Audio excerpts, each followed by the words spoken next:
Hello दोस्तों, नमस्ते। मैं हूं संगीता वर्मा। तो आज हम लोग आए हैं गंगादास बाबा की कुटी पे वीडियो शूट करने के लिए। तो आप लोग पूरा वीडियो देखिएगा। होली होली कहीं नहीं, बस वैसे देवी गीत देवी गए थे तो होली की कर रहे देवी गीत है। होली बाद में शूट करते चलो ना।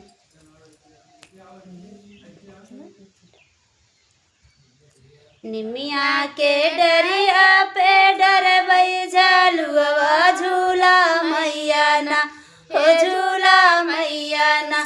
आजू हमरो नगरिया झूला मैया ना, आजू हमरो नगरिया झूला मैया ना।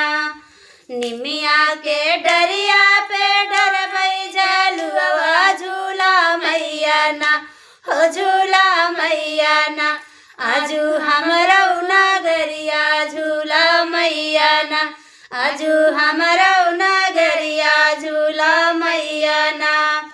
होवे दास बेर मैया लगे दा बजरिया गढ़ाई दे बैना, हो गढ़ाई दे बैना।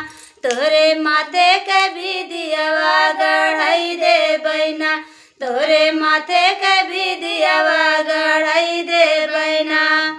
निमिया के डरिया पे डरबई झलुआ झूला मैया ना, हो झूला मैया ना।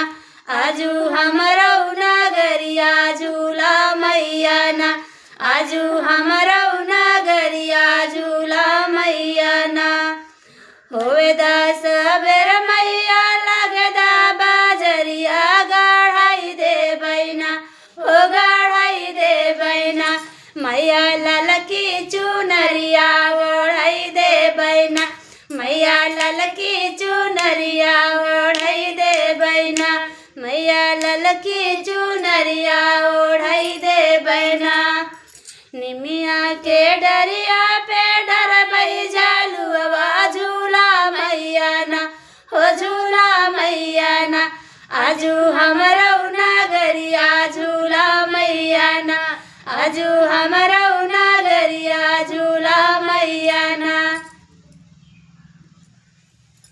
अच्छा लगे तो कमेंट करके जरूर बताइएगा गाना कैसा लगा। संगीता दीदी गाए। नहीं गए।